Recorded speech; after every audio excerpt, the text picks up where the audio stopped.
ni mambo ya hii dunia.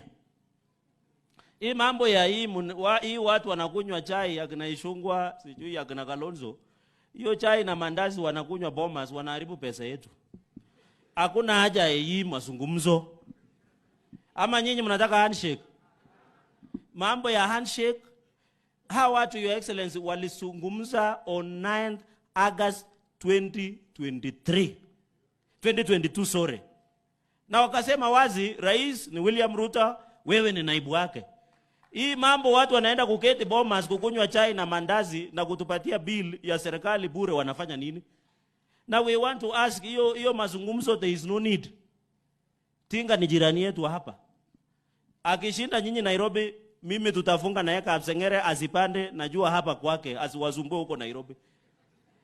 Na huyu mtu si mtu mzuri. Unaona hata, lakini wewe ni ndume. Unajua ulisema unachunga hapo fence. Naonanga unachunga, akijaribu kupitia fence, gate wapi, wendi huko area. Sasa amewachana na nyinyi, ameenda kwa Inspector General of Police. Mtu mdogo. Na huyu mtu is exposed to intelligence. Akisema mwili ilikodishwa for sympathy addiction, he was right. Which intelligence does Tinga get?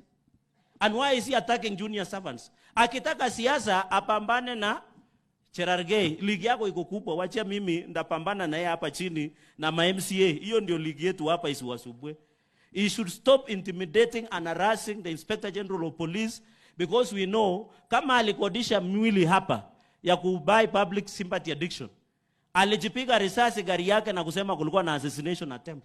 Tunajua hiyo sarakazi kwa sababu anataka sympathy. Your Excellency, let me be clear on behalf of these great people. Tusipatie huyu mtu nafasi.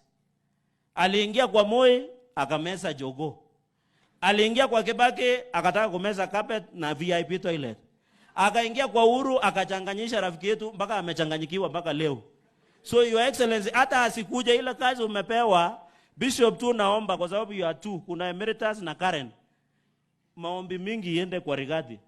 Kwa sababu hiyo mtu anaendanga Nigerian. So maombi mingi ndio ile ya maji ishindwe, hii ya Mwenyezi Mungu ishindwe.